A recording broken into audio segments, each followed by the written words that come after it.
आज आपण जळगाव जिल्ह्यातील चोपडा तालुक्यात घडलेल्या घटनेबद्दल बोलणार आहोत. अनैतिक संबंधाचा शेवट किती भयानक होऊ शकतो याचं जिवंत उदाहरण म्हणजे अकुलखेडा गावात घडलेली ही घटना.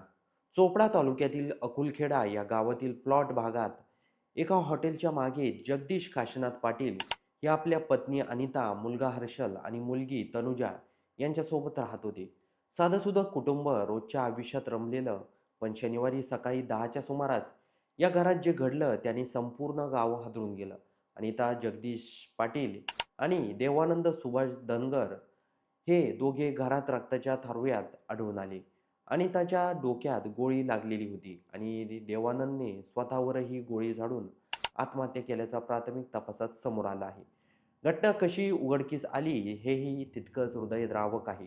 सकाळी जगदीश पाटील हे आपल्या आईला भेटण्यासाठी निमगव्हाण येथे गेले होते. दोन्ही मुलं शाळेत गेली होती. 10:30च्या सुमारास इयत्ता 4थीत शिकणारी मुलगी घरी परतली. घराचा लोखंडी दरवाजा आतून बंद होता. तिने जाळीतून हात घालून दरवाजा उघडला. आत गेल्यानंतर आई रक्ताच्या थारोळ्यात पडलेली दिसली. तिच्या शेजारी एक अनोळखी पुरुषही रक्तबंबाळ अवस्थेत होता. ते दृश्य पाहून मुलगी हादरली. तिने आईच्या मोबाईलवरून वडिलांना फोन केला. त्यानंतर शेजारच्यांना माहिती देण्यात आली आणि पोलिसांना कळवण्यात आलं. तपासात समोर आलेल्या माहितीनुसार अनिता आणि देवानंद यांची ओळख इंटरनेटवर झाल्याची माहिती समोर आली आहे. गेल्या 4-5 वर्षापासून दोघांमध्ये प्रेमसंबंध होते.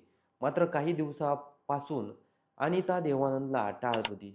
त्याला वेळ देत नव्हती. याचाच राग मनात धरून देवानंद धनगर हा रागाच्या भरात बाईकवरून अकलूजखेडा येथे तिच्या घरी पोहोचला. घरात दोघांमध्ये वाद झाल्याची शक्यता व्यक्त केली जात आहे. त्या वादातून देवानंदने गावठी कट्ट्याने अनिताच्या डोक्यात गोळी झाडली. त्यानंतर त्याने स्वतःवरही गोळी झाडून आत्महत्या केली, अशी प्राथमिक माहिती पोलिसांनी दिली आहे. घटनास्थळी देवानंदची दुचाकी आढळून आली असून ती पोलिसांनी जप्त केली आहे. दोघांचा मृतदेह पोस्टमॉर्टमसाठी उपजिल्हा रुग्णालयात पाठवण्यात आला आहे. या प्रकरणाचा पुढील तपास उपविभागीय पोलीस अधिकारी अण्णासाहेब घोलप यांच्या मार्गदर्शनाखाली पोलीस निरीक्षक मधुकर साळवे करत आहेत. तपासादरम्यान काही धक्कादायक बाबीही समोर आल्या आहेत.